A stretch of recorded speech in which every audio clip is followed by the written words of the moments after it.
So, Japanese Prime Minister Kishida's visit to South Korea this time will be his last as the Japanese leader. Let's discuss more with Professor Lee Hee-eun this morning. Thanks for joining us. Hey, good morning. Thank you. So, Japanese Prime Minister Fumio Kishida's visit to South Korea this time will be his very last one as the PM.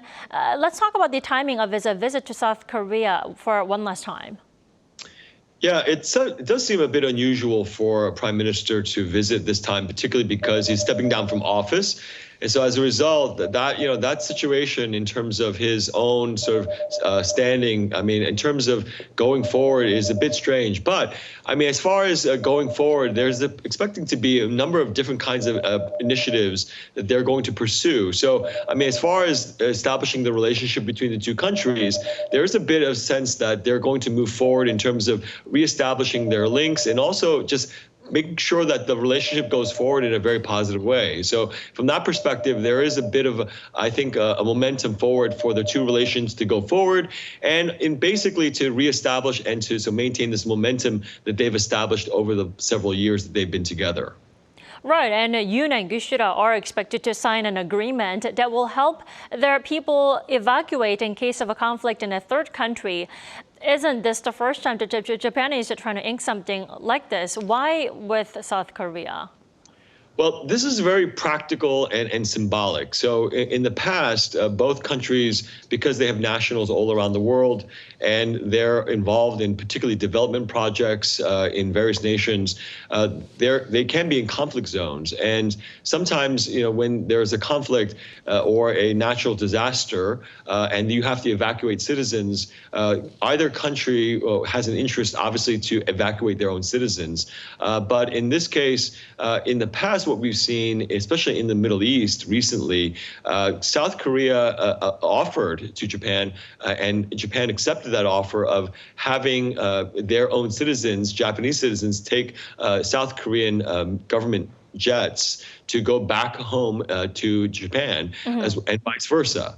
And so in this case, that arrangement is, again, a very practical one. But it's also very symbolic because it represents a deepening of a relationship and trust between the two nations, that they are friendly to each other and will help each other, especially in times of crisis. And so the offer of using aircraft to then evacuate citizens, I think, is, again, symbolic in nature to deepen the relationship between the two sides.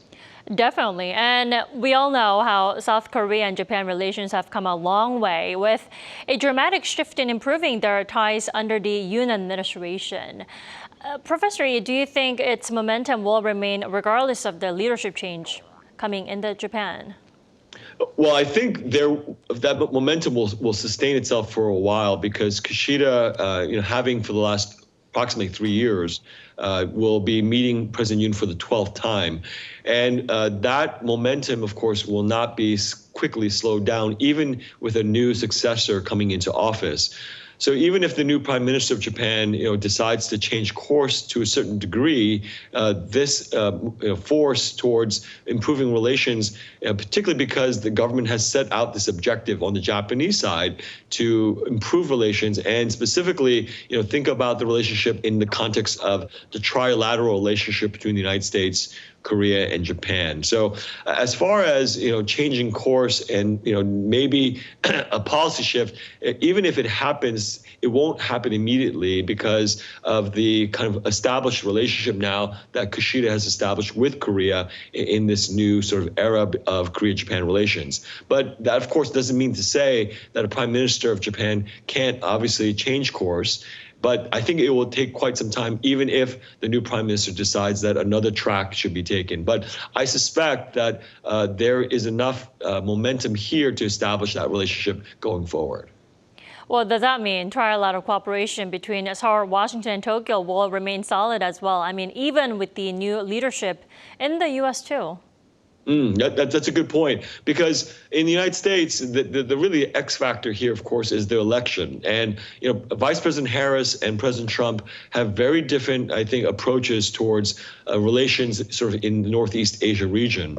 Vice President Harris, I guess, has seemed to indicate sort of a continuation of what President Biden has done in terms of his foreign policy in the region, maintaining, again, this trilateral relationship and making sure that the allies in this part of the region are basically engaged fully. But President Trump, on the other hand, as we saw in his first presidential administration, if he indeed becomes president again, will potentially, sideline Korea in terms of dealing with North Korea specifically, and not really consider South Korea's sort of overall, security necessarily in relationship to what he would seem as, America's interests. So this becomes a very complicated topic because President Trump offers, I think, a very different approach. I think, and that will potentially cause the relationship maybe to be strained to a certain degree and may cause the trilateral relationship to be somewhat under pressure. Alrighty, Professor Lee, thank you so much for your time and your insight this morning. You have a good one. You too. Thank you.